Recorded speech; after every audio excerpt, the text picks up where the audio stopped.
Magandang araw po sa inyong lahat. Ngayon po ay Sabado, June 13. Welcome po sa ating pong morning devotion. Magandang tanghali rin po, magandang gabi sa Team Repay po natin. Tayo pong lahat ay manalangin. Hallelujah. We worship you, we honor you, Lord. We give you thanks. And today, gusto lamang po namin pasalamatan ka sa magagandang bagay at sa hindi magagandang bagay na nangyayari sa aming pong buhay. Because you said in your word, in good times and in bad times, we must continue give thanks unto you.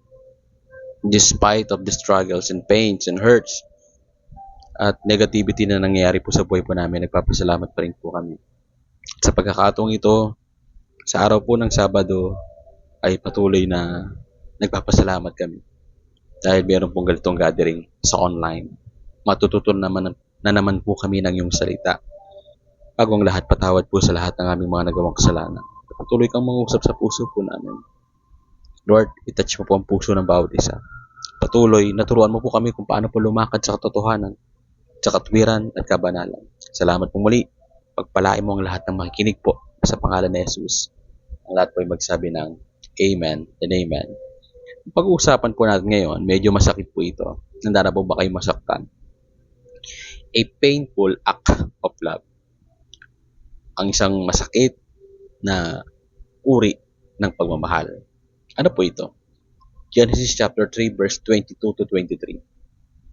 Pagkatapos sinabi ng Panginoong Yahweh, katulad na natin ngayon ang tao sapagkat alam na niya ang mabuti at masama. Baka pumitas siya at kumain ng bungang kahoy na nagbibigay buhay at hindi na siya pamatay.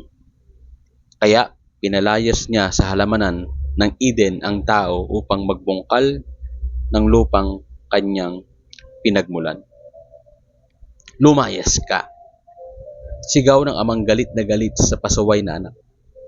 Di ba madalas nating napapanood ang ganyang eksena sa mga teleserye? Nangyayari din yan sa real life. Dahil sa isang kasalanan o pagkakamali ng anak o ng asawa. Minsan we end up losing our temper and hurting those we love the most. Ang dating matatag at mabuong relationship ay nawawasak. Naalala mo ba ang nangyari sa Garden of Eden? May pinalayas din doon, di ba? Did God lose His temper?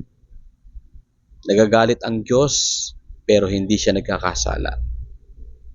Hindi siya lumalayo sa atin o nag-give up when we displease Him. Tayo ang lumalayo sa Diyos. Di ba nagtago nga si Adam and Eve? Si God nga ang lumapit at kumausap sa kanila. Bakit niya pinalayas yung dalawa? Bakit nga ba? Lagay nyo nga sa comment section o sabihin nyo, bakit nga ba, Pastor? Because He loves them. Nung sila ay nag-disobey, ang dating banal, naging makasalanan, at ang dating one with God, nagka-iwalay. Heartbroken ang dalawa. Pero, kung hindi sila pinaalis sa Eden, baka maging sinful sila forever and permanently separated from God. Naroon din kasi sa Eden ang tree of life o eternal life. If they eat the fruit from that tree, forever na silang sinful at hiwalay sa Diyos. Now you know kung bakit sila pinalayas. Forever cursed po sila kapag nangyari po yun. And our loving Father sent them away to protect all mankind. Anong ama ang gugustuhin magdusa sa kasalanan ang anak ng habang panahon? Di po ba wala? Lahat ng mga anak gusto natin matuto, madisiplina at maayos ang buhay. Especially si God. Gusto kang ayusin ng Diyos. Gusto kang baguhin ng Panginoon. Gusto kang i-mold ng Lord sa kanyang karakter. Kaya minsan dinidisiplina tayo ng ating Panginoon.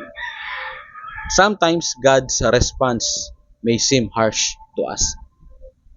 Pero ito ay dahil may plano siya ng higit sa ating pinapangarap. Wala siyang ginagawa na hindi love-driven. He always has our best in mind. He always acts in love. Tandaan po natin po ito. Na ang pag-ibig ng Panginoon ay hindi lang puro love and grace and mercy. Meron din pong tinatawag na disciplinary action. Just God, perfect God, holy God, a judge God, na patuloy na ayaw ng Diyos ang kasalanan at hindi niya pwedeng i-tolerate yung kasalanan sa kanyang mga anak. Dahil hindi pwede sa karya ng Diyos ang kasalanan at walang anak ng Diyos na nagpapatuloy sa kasalanan. Tandaan po natin yan. May tanong po ako sa inyo. Do you know someone who is down and disappointed? Ipanalangin mo siya. Sana ibuksan ng Panginoon ang kanyang mata sa kabutihan ng Diyos at lalo pang lumalim ang kanyang faith. At share mo rin po ang video po na ito. Minsan nagtatampo tayo sa Panginoong Diyos. Sometimes kinakapos tayo. Sometimes nagkakasakit tayo. Sometimes nagpe-fail tayo sa trabaho, sa negosyo, o maging sa personal nating buhay, meron tayong pinagdadaanan. Sometimes, inaalaw ng Diyos ang mga bagay po na ito. But many times, kung bakit tayo nagdurusa, dahil sa katigasan ng ating pong mga ulo. Kamusta ka na, kapatid? Nasa pagdurusa ka ba? Nasa pagpapalo ka ba ng Panginoon? Kung bakit mo naranasan yung hirap, yung pains, yung gutom, yung utang, o marami pang ibang mga bagay. Ito yung pagkakataon.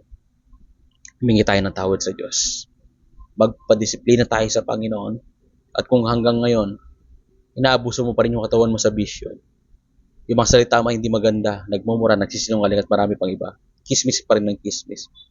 Ayaw ng Panginoon ng mga bagay na yan. Tingin sa lahat, ayaw ng Diyos na maging tamad. Manalangin, magbasa ng Bible, umatid sa church. Minsan hindi ka masigla. Hindi dahil wala kang pera. Dahil wala ka pala sa kalooban ng Diyos. Kaya kapatid, balik ka lang sa Panginoon. Magpaayos tayo, magpadisiplina tayo sa Panginoon Diyos. Alam niyo ba ang bayan po natin? Ang Pilipinas, dinidisiplina ng Panginoon sa mga bagay-bagay na nangyari sa ating pong buhay, sa ating pong gobyerno, sa bawat sa po sa atin. Pero tandaan po natin, ang pagdidisiplinang ito ay pagtutuwid ng Diyos at aayusin ng Diyos ang bansang Pilipinas. Sabihin po natin lahat, Father God in heaven, thank you for your love that always protects, no matter what we face. Salamat po for providing us a way para maayos ang relasyon ko sa inyo. Binigyan nyo kami ng tagapagligtas na si Jesus na namatay at muling nabuhay upang kami ay mapatawad at pagkaroon ng buhay na walang hanggan. Salamat po, Panginoon, sa pagpapala. At maraming salamat din po sa pagpapalo. Sa pangalan ni Jesus, ang lahat po ay mag-comment o magsabi ng Amen and Amen.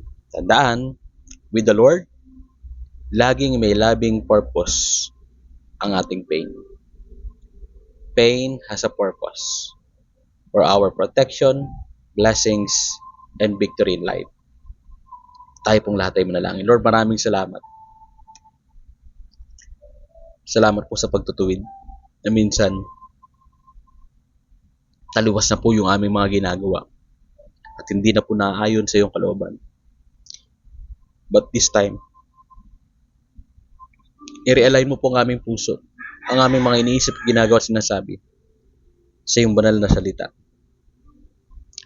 Hanggat maaari, Lord, bigyan mo kami ng strong conviction kapag kami nagkakasala. Yung Holy Spirit manguna po sa amin. Patuloy na ayusin ang aming puso, ang aming buhay. Patuloy kami nagpapabago sa iyo, nagpapabasag po sa iyo, nagpapakorek po sa iyo.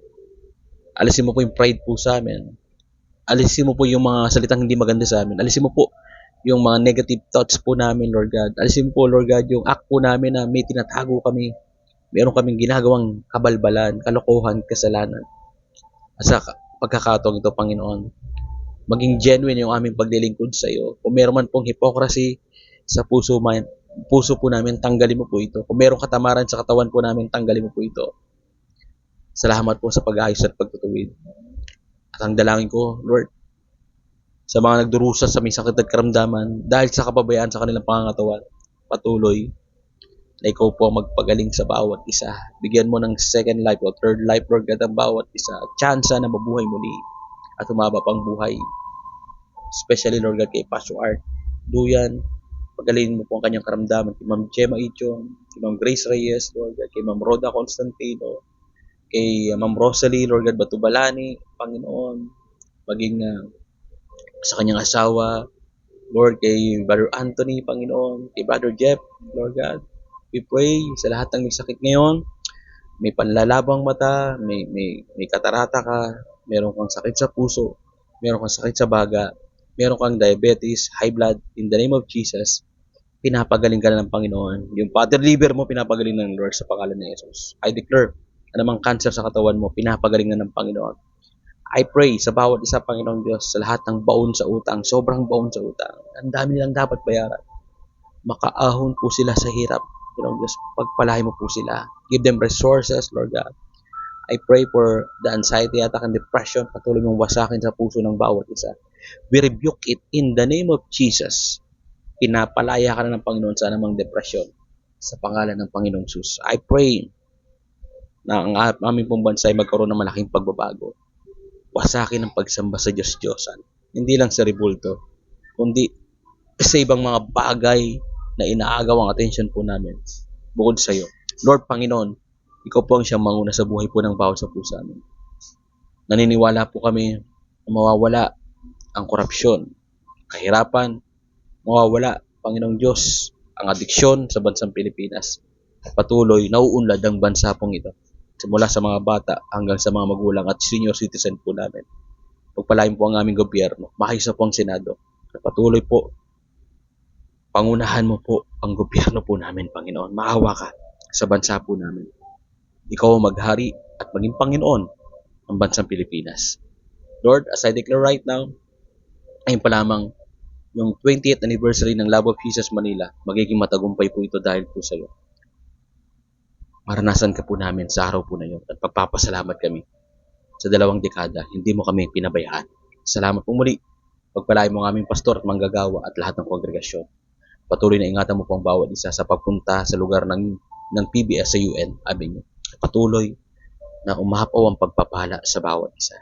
Salamat din po as I declare right now that the Lord bless you, keep you, and the Lord make His face shine upon you, and be gracious to you, and the Lord turn His face toward you, and give you peace. In the name of the Father, and of the Son, and of the Holy Spirit, and everybody shout, Amen. Amen.